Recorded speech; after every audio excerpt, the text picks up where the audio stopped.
sometimes I have to sit here before I press the red button and attempt to get into my head some sort of idea about what the hell I'm going to waffle on about, because I don't write any of it down. Maybe I should. Maybe then I'll actually sound like I know what the fuck I'm talking about. But anyway,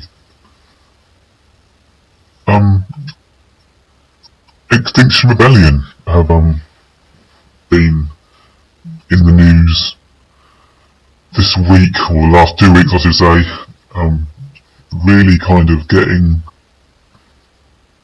quite a lot of mainstream press,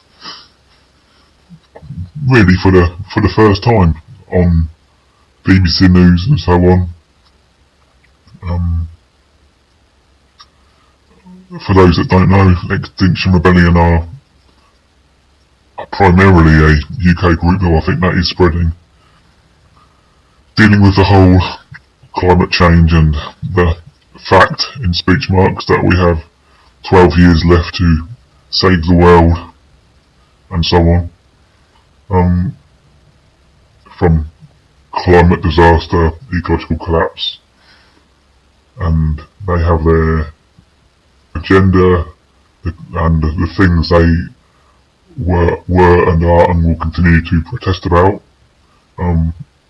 through peaceful protest, through literally wanting to be peacefully arrested and moved, so that they get recognition, they get more press, really. Fair play for that. Their main points being that they want government to admit to the state of the environment, and for there to be more of a citizens' arrangement with government to discuss how to best deal with it.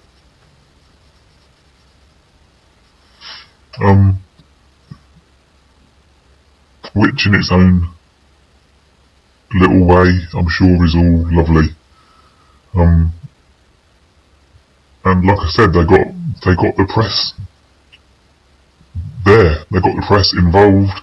Alright, typically with the mainstream, it was the usual thing to do, and they were fascinated with how many arrests were made and how they were made and any damage that was caused and the disruption that was created and the money lost and the police hours and the stress on the police and all that kind of stuff. All the things to do with all issues created in that moment rather than any kind of forward thought.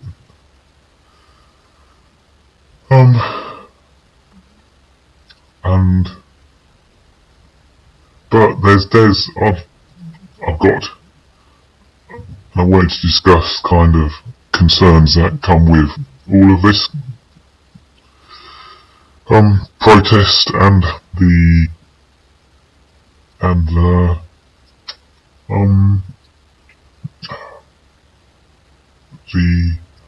what is going to, I guess, become out of this more acknowledgement and recognition of any so-called climate environmental concerns, and how that will play into the hands of government in terms of limitation over populations, more surveillance, more control, blah blah blah. Because it'll happen, and I think it is what governments, not to say particular government, have been waiting for the opportunity for something to come along and create the right environment to push forward with agendas, because they don't want to push an agenda as usual until they're invited. And that's what this kind of is. This is a moment for them to be invited and say, here you go, this is what we'll give you. See, I've got this feeling, and I'm sure many other people have, that there's been, over the years, there's been more and more of a feeling that people have been generally sussing out government as being something they can't trust. And the whole system as something that can't be trusted, even though most people will kind of keep their eyes shut at the same time and put the fingers in their ears and say, well, it's okay, what else can we have, what else is there, we'll just kind of go along with it. There's still that feeling of distrust, as there should be.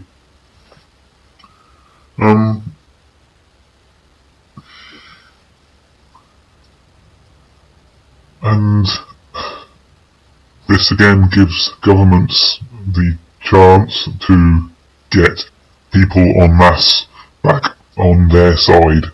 Government can ride in on their stallions and save the day, and I think there's a little bit of that going on too. And not only that, there's also the chance right now for governments to take back or take even more control of our children's generation and from primary school age right through to leaving school age up to adulthood.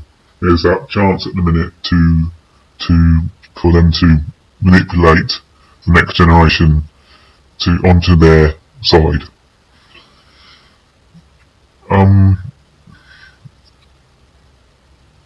And this is obviously, as ever with these things, this has taken a lot of planning. Like I don't know if I've said before, but the British government rewrote much of national curriculum in the UK back at the start of this century, when it was decided that sustainability needed to be much more discussed in various school subjects, obviously science being one of the main ones, but various other subjects. We're going to have sustainability based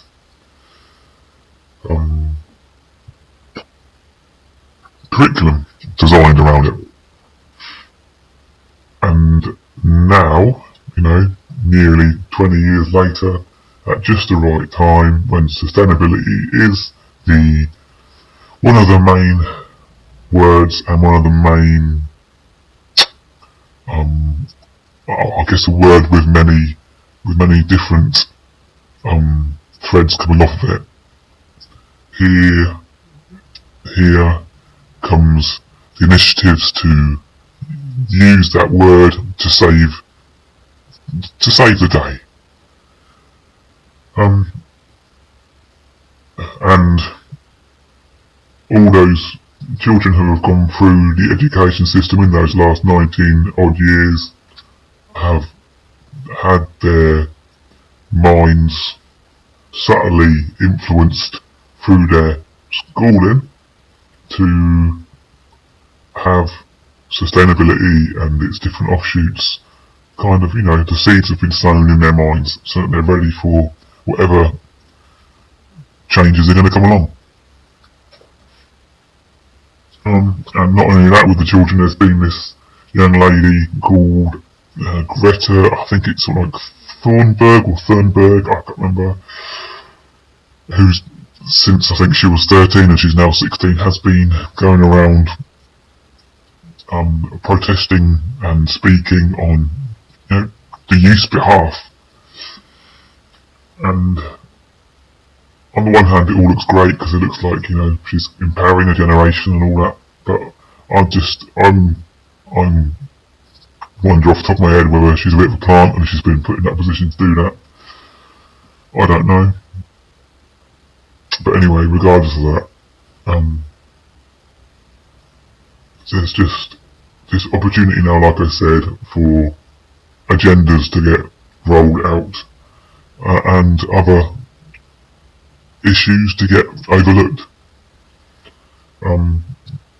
There's obviously the agendas that well known, Agenda 2021 and Agenda 2030, and also the Green New Deal, which I had heard of but hadn't looked into loads until the other day when I was watching a little bit of a debate from the House of Commons, and the Labour guy, I think he was once their leader, called Ed Miliband, brought up and mentioned the Green New Deal and then it kind of clicked with, there you go. This is what all this is about. This is how this is going to get used to roll out this Green New Deal and kind of push forward the Agenda 2030 and so on, and the massive push towards sustainability, and on top of that it will be the 5G Internet of Things control grid, and that will come down over the next however many years. It will get kind of given, like I said, the opportunity to fall into place, and because it's happening with the potential of the citizens being allowed a say, then it is, like I said, it's almost the population's giving permission for even further control and limitation and so on being placed over everyone, and everyone will happily go along with it, because it'll save our lives. And I think it's a bit of a shocker. It's messed me up a bit this week, because it's just, you can see a future outcome, and I'm not saying it is all going to happen, but it's kind of sitting there waiting to happen, and it's going to be my kids and their kids who are going to be manipulated enough to kind of go along with it, and it's just a bit crap. And then, like I said, it ties in with the whole 5G thing, which is just absolutely horrendous. I think that even at the minute, with what we currently have as Wi-Fi and stuff, it messes with my head for the last however long with what I thought was tinnitus, but I just think it's all this stuff just messing with my head. Or maybe it's just my head's messed up, I don't know. And again, once this whole 5G thing gets introduced, if it does get introduced, and hopefully it won't, then I just think it's just going to be horrendous for everybody, for the whole planet, at the smallest possible level, like I said before.